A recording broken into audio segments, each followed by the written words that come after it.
تم نے ظاہر کیا، اس میں سے کچھ اپنے پاس رکھی، ظاہر کیا، وَتُخْفُونَ كَثِيرًا لیکن کثیر تم نے چھپا دیا، یعنی زیادہ تر تم نے چھپا دیا، وہ چیز تم نے ظاہر نہیں کی۔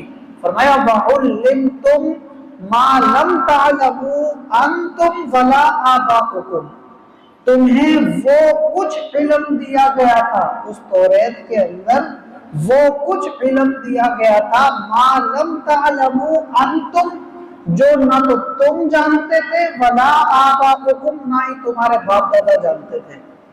یعنی اللہ نے تمہیں بہت بڑی نعمت عطا کی تھی کہ تمہیں بہت چیزیں عطا کی تھی جو تمہیں نہیں پتا تھا، تمہیں تمہارے باپ دادا کو بھی نہیں پتا تھا، پھر بھی اللہ نے تمہیں وہ نعمت عطا کی۔ تو بتاؤ وہ کتابیں، وہ یعنی تورات، وہ کس نے نازل کی تھی؟ جو حضرت موسیٰ علیہ السلام لائے، تم نے چھپایا بھی صحیح، ادھر ادھر بھی کیا، اس میں سے ٹکڑے ٹکڑے بھی کیے، رد و بدل بھی کیا، سب کچھ کیا۔ تو فرمایا کہ کوئی ان کے پاس جواب نہیں ہے، کیونکہ یہ کیسے انکار کریں گے؟ اگر یہ کہتے ہیں نہیں تو وہ توریت کے بارے میں جواب نہیں دے سکتے، تو ان کے پاس تو کوئی جواب نہیں۔ اس لیے اللہ نے فرمایا قل، اے محبوب آپ ان کو پھر فرماؤ کہ اللہ وہی اللہ ہے جس نے توریت نازل کی، اور اب وہی رب ہے جس نے قرآن نازل کیا۔ تو وہ دعویٰ جو کہتے ہیں کہ کسی نے کچھ نازل نہیں کیا، وہ جھوٹ ہوا۔ توریت بھی اللہ نے نازل کی اور قرآن بھی اللہ نے نازل فرمایا۔ تو فرمایا کہ ثم ذرہم فی خوضہم یلعبون، ان کی اس گمراہی کے اندر، ان کے ان بیہودہ طرز کے اندر ان کو رہنے دو، ان کو چھوڑ دو۔ مراد اس سے یہ ہے کہ وہ تو ضد کر رہے نا، انکار کر رہے، ضد کر رہے، نہیں مان رہے، ضد کر رہے۔ وہ ضد کرنا، بات کو سمجھ لینے کے بعد ضد کرنا، یہ بیہودگی ہے۔ تو اس لیے وہ لفظ استعمال کیا اور فرمایا کہ اے محبوب ثم ذرہم فی خوضہم، انہیں ان کی بیہودگی کے اندر چھوڑ دو، یلعبون، یہ اسی میں کھیلتے رہیں گے، اسی میں گمراہ رہیں گے، اسی میں مست رہیں گے، اور یہ حساب پھر دیں گے اللہ تعالیٰ کی ناراضگی میں۔ ظاہر ہے ان کو حساب دینا اور پھر ان کی پکڑ ہوگی۔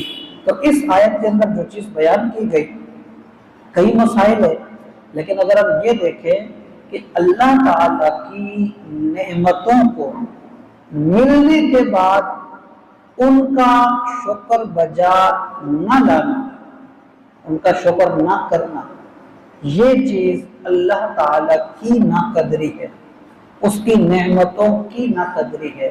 اور نعمتیں کیا ہیں؟ نعمتیں علم بھی نعمت ہے، روحانیت بھی نعمت ہے، قرآن بھی نعمت ہے، حدیث بھی نعمت ہے، نیک لوگ بھی نعمت ہیں، اچھی صحبت بھی نعمت ہے، اللہ تعالیٰ کی عبادت کی توفیق مل جائے تو یہ بھی نعمت ہے، نیکیوں سے محبت رغبت مل جائے یہ بھی نعمت ہے، برائی سے نفرت ہو جائے یہ بھی نعمت ہے۔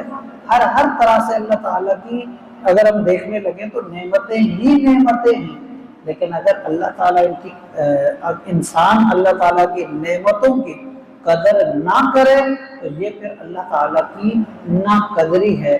اللہ تعالیٰ کو وہ لوگ پسند نہیں ہیں جو اللہ تعالیٰ کی قدر نہیں کرتے، اللہ کی نعمتوں کی قدر نہیں کرتے۔ دوسری چیز ہمیں یہ بھی پتہ چلی کہ اس میں علم جو ہے وہ کئی طرح کا ہوتا ہے، یہ واضح اللہ تعالیٰ نے اس میں، یہ تو یہودیوں کا ہے جنہوں نے کچھ چیزیں رد و بدل کی تھی، کچھ چھپائی تھی، لیکن ایک چیز یہ بھی ملتی ہے کہ علم ہر ایک کی سمجھ میں ہر چیز آئی یہ ضروری نہیں ہوتا۔ بعض ظاہر کو دیکھتے ہیں، بعض باطن کو دیکھتے ہیں، کسی کو ظاہر سمجھ آتا ہے اور کسی کو پھر اللہ اگر توفیق دے تو باطن بھی اس کے اوپر کھل جاتا ہے، راز اسرار اس کے اوپر کھلتے ہیں۔